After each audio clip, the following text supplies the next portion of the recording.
To understand this firestorm, we have to start with what Mob Ties actually is, or what it's supposed to be. Founded by legendary hip-hop mogul J. Prince, and carried forward by his son J. Prince Jr., Mob Ties has long been seen as a symbol of respect and dominance in the Houston rap scene.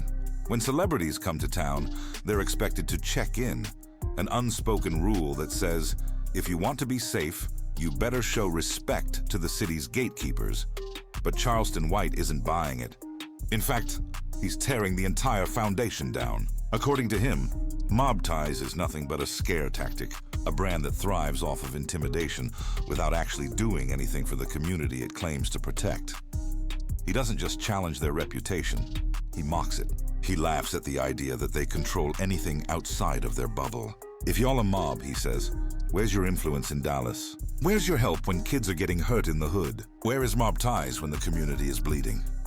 To Charleston, Mob Ties is a hollow shell of real influence, loud, flashy, and respected by the fearful, but powerless when it really counts. One of Charleston's most explosive claims was about something most people would never have access to: a police report from an active murder investigation. According to Charleston, J. Prince Jr. somehow obtained an unredacted police file connected to a murder case that allegedly involved his name and associates. No blacked out names, no sensitive data removed, just raw, open information. How does that even happen? Charleston argues that this kind of access isn't just suspicious, it's impossible without inside help. His theory? J. Prince Jr. is working with law enforcement, either with local police or even bigger, possibly the FBI. It's a bold accusation, but Charleston stands on it without hesitation. And he isn't just making noise, he claims to have proof. He says he saw the document with his own eyes, and he's questioning, how could someone under suspicion in an open case have full access to confidential details? This opens the door to a much deeper conversation about corruption, power, and the lines between the streets and the system. If Mob Ties has law enforcement in their back pocket, then who's really protecting who? You can't talk about Charleston's rage without bringing up Takeoff. The quietest member of the Migos was gunned down during what was supposed to be a friendly dice game, and it shook the entire hip-hop world. But Charleston says there's more to the story. He believes that Takeoff's tragic passing wasn't just a tragic accident. He calls it a setup, part of a pattern of Mob Ties playing puppet master behind the scenes. According to Charleston, the dice game was bad from the jump.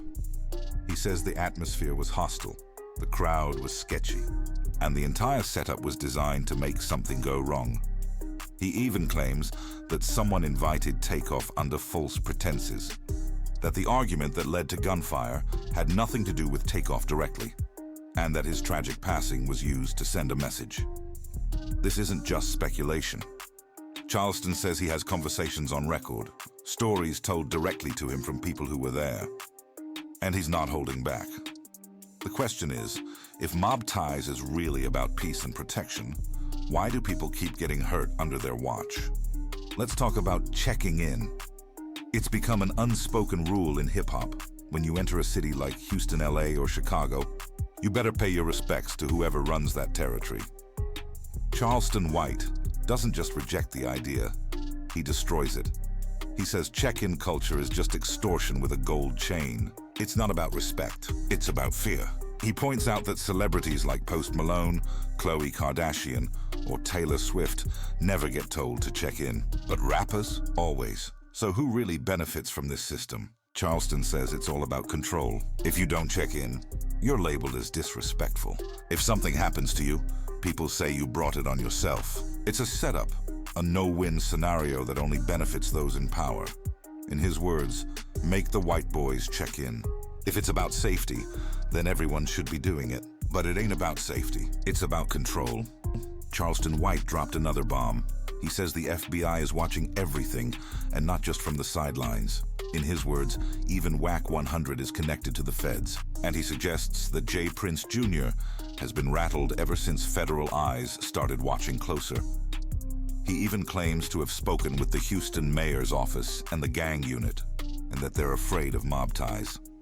Charleston says they told him straight up, "We're scared of that man." But here's the twist. Charleston doesn't care. He brags about having a trunk full of guns, a bulletproof vest, and an attitude that screams, "Come get me." To him, the fear that Mob Ties inspires is fake. It's only powerful because no one's challenged it directly, until now. Charleston takes it even further by mocking the idea that Mob Ties is anything close to the real mafia. He points out the obvious. The mafia had construction deals, union contracts, and political pull. What does Mob Ties have? A name, some respect in Houston, and a few connections. You ain't got no judges. You can't call a mayor. You ain't running no unions. Y'all just playing gangster. Charleston makes a strong point. Real power doesn't flaunt itself. It moves in silence. Mob Ties, on the other hand, broadcasts its image everywhere. And that may be their downfall. Because when your power is based on image alone, it's only a matter of time before someone calls your bluff. To Charleston, the difference between real leadership and Mob Ties is simple. Real respect is earned, not demanded. He sees J. Prince Jr. as someone riding his father's legacy while pretending to be something bigger than he is. And worse, Charleston believes his actions actually damage J. Prince Sr.'s name, dragging it through controversy, social media drama, and reckless behavior. He even makes it personal, saying that J. Prince Jr. has a reputation for disrespecting women at strip clubs, harassing dancers, and acting out. The girls say he got long nails and be trying to stick his fingers in them when they walk by. Charleston rants. He's unruly. And while some might brush that off as wild gossip, Charleston's point is clear. You can't claim to be a leader and act like a predator. You can't claim to protect your community while intimidating it. That's not respect. That's fear, and fear only lasts until someone's bold enough to stand up to it.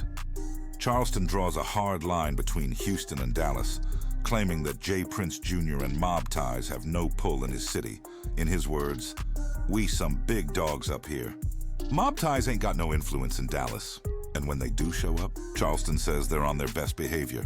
No gangster posturing, no flexing. They throw money at clubs, act polite, and try to fit in.